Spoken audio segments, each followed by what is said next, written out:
Uncertainty. There has been a lot of talk about it. That's what it looks like. I have a similar slide to what Naveen, I wish I could have seen it because he exactly talked about that. So uncertainty on your screen. Do you think ship owners like uncertainty? I think so. That's what I've heard. High freight. So that's what it is. Uncertainty, ton mile increased, fresh opportunities for tankers. Yes, it comes with its own problems. Owners hesitate on new builds or fleet renewal, regulatory fuel, carbon pricing, or anything like that. Because at the end of the day, uncertainty is an opportunity, but uncertainty also affects your investment decisions. My name is Ankur Arora. I work with Bureau Veritas, and I would like to thank Maritime Standard for giving me this opportunity to speak here. Excellencies, ladies and gentlemen, from Bureau Veritas side, today I'll be talking on two topics: role of classification society in energy transition and the sustainability strategy levers. So what has changed in shipping? I started my career in 2001, coming to about 25 years now. This is how I looked like. This was my first vessel, and I was punished for engine room bilges. This is what has changed, a 25-year perspective. The picture says it all. At that time, we operated ships, physical, mechanical, predictable. Today, it means geopolitics, carbon pricing, AI algorithms. Today, everything is connected. Digital platforms, predictive analysis, carbon tracking. The disruptions are not mechanical anymore, but they are geopolitical and regulatory. If somebody asks me today, do I want to get back on the ship? No, sorry, I will not.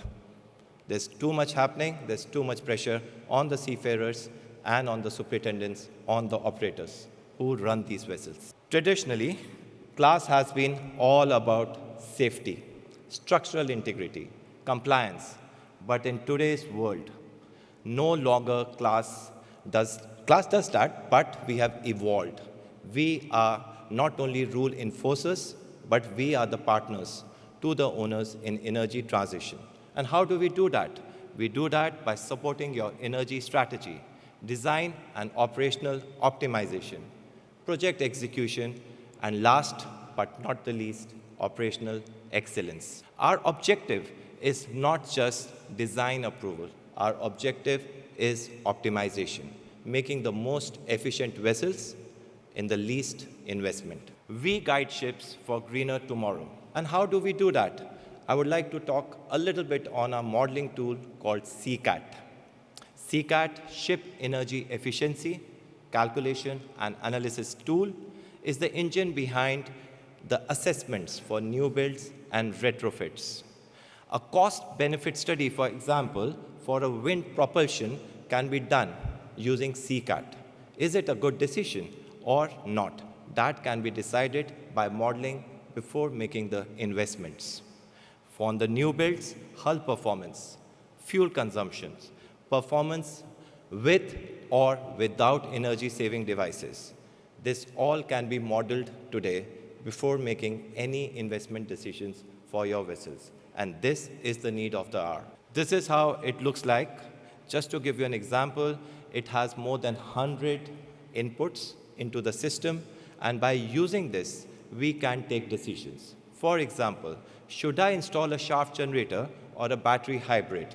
CCAT gives quantified answers based on data, not assumptions. Just a screenshot from a CCAT software, just to show you how it looks like.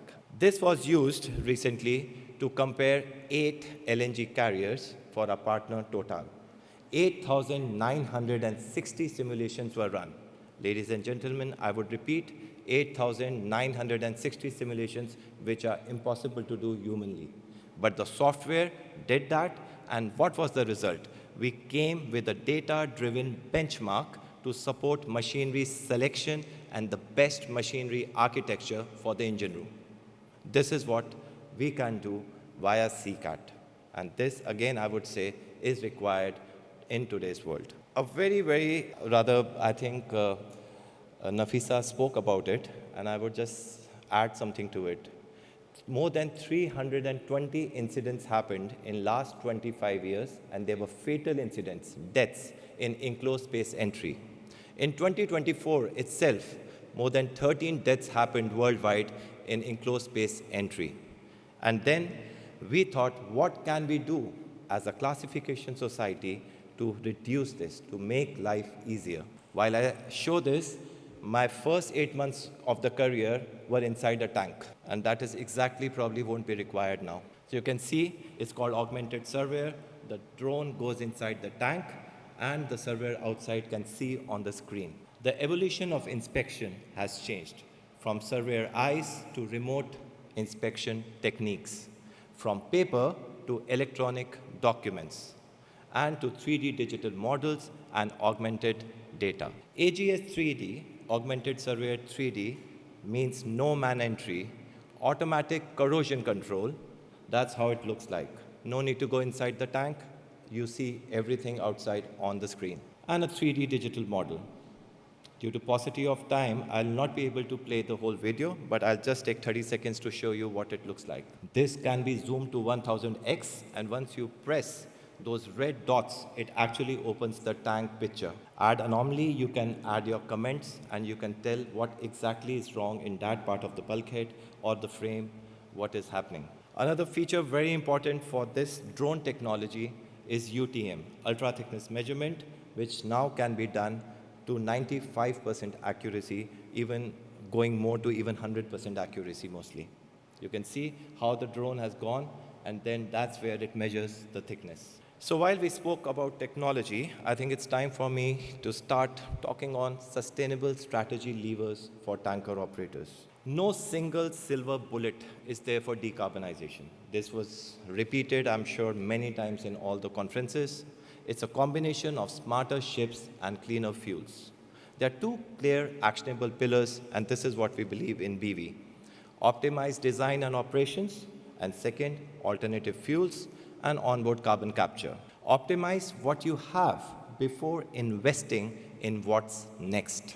The low-hanging fruits is our target. The energy-saving devices is our target. Sir Abdul Bari actually mentioned that only 24% investments were done on ESDs, and that is true. So this actually brings up to the point that, yes, we have to focus more on energy-saving devices. While we speak about decarbonization, it's not just about one ship, it's about your fleet strategy.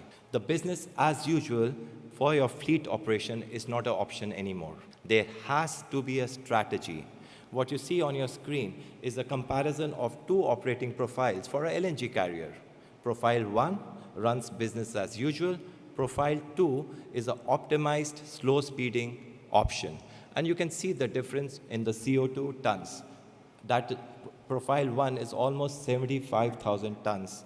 However, profile 2 is 40,000 tons. This is just by slow steaming, which is supposed to be one of the most effective ways of reducing emissions. A greenhouse gas strategy development considers various options. You have seen these options before: speed management, propulsion improving devices, simple things like energy efficiency lighting system, Flettner rotors, shore power, and many more. After identifying why every owner needs a fleet greenhouse gas strategy, the next question is how to practically develop it.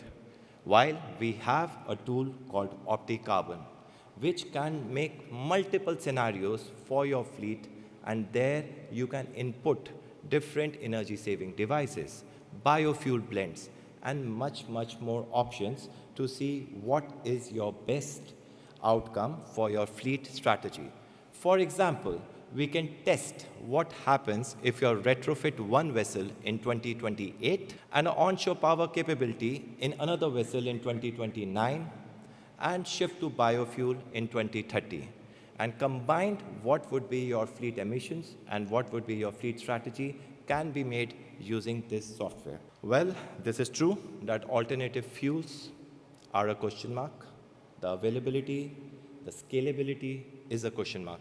But innovation is not. Out of the many, I just picked up a very simple example.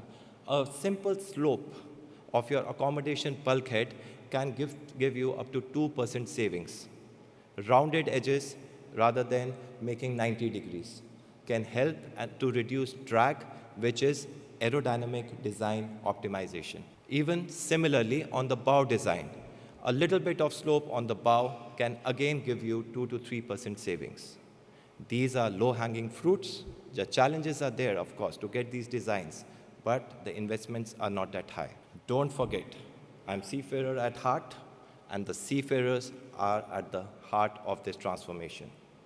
A very, very important fact before I finish today.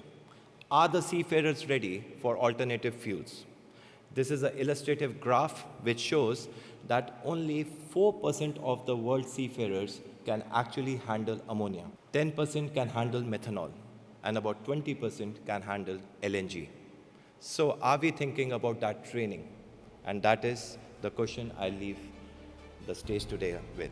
We are by your side. Thank you very much.